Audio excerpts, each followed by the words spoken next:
This morning we learned that in May, our economy created 559,000 new jobs, unemployment rate fell to 5.8%, and wages went up for American workers. That means we have now created over 2 million jobs in total since I took office, more jobs than ever been created in the first 4 months of any presidency in modern history. Triple the rate of my predecessor, 8 times the rate of President Reagan. The unemployment rate is now below 6% for the first time since the pandemic hit. The first 14 months, first time in 14 months, we saw the largest decline in the number of long-term unemployed in more than an entire decade, in the last 10 years. Long-term unemployment dropped by the second largest amount ever recorded. Not only that, but the signs of further progress are already here. This report is based on a weekly in a week in early May. That's how they determined the job growth or loss. We have growth, and that was that week in May. We only had 35% of working age adults had been fully vaccinated.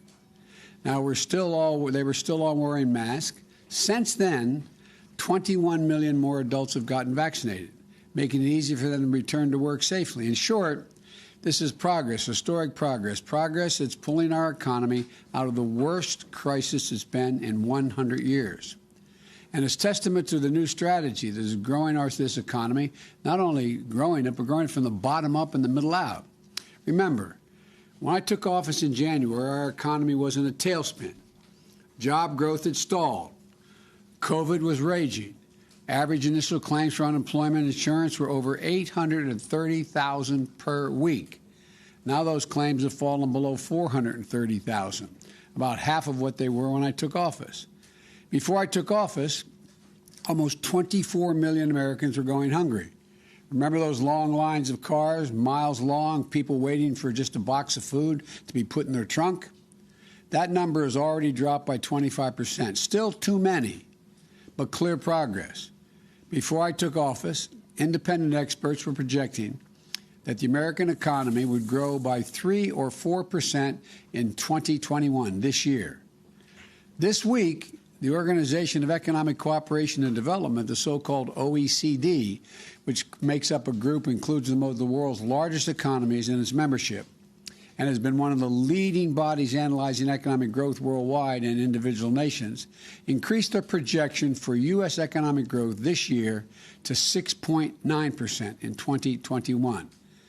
That's the fastest pace in nearly 4 decades. In fact, the U.S. is the only major economy where projections of future growth are stronger today than they were before the pandemic hit in 2020. And in May, manufacturing activity was nearly as strong as it was in more than 15 years, stronger than in 15 years. No other major economy in the world is growing as fast as ours. No other major economy is gaining jobs as quickly as ours. And none of this success is an accident. It isn't luck. It's due in no small part, first of all, the cooperation of the American people in responding to my effort to get COVID under control, wearing masks initially and getting vaccinated. And it's no small part to the bold action we took by passing the American Rescue Plan. The plan provided those resources to get shots in people's arms, underwrite the vaccination effort, enough vaccine supply for every single American, more vaccinators, people to put shots in the arms, and more vaccination sites. And now, 52% of American adults are fully vaccinated. 75% of our seniors are fully vaccinated. And the American Rescue Plan delivered economic benefits directly to the American people. Because of that law, more than 167 million of those rescue payments of up to $1,400 have gone out to individual families. A recent study, the Census Bureau data found just how much these checks mattered. They drastically reduced depression, according to the study, anxiety, and hardship for families.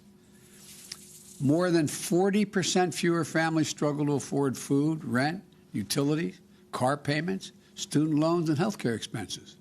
Small businesses and restaurants were getting killed Now we're delivering loans and support they need to reopen and to stay open. Shepard Smith here. Thanks for watching CNBC on YouTube.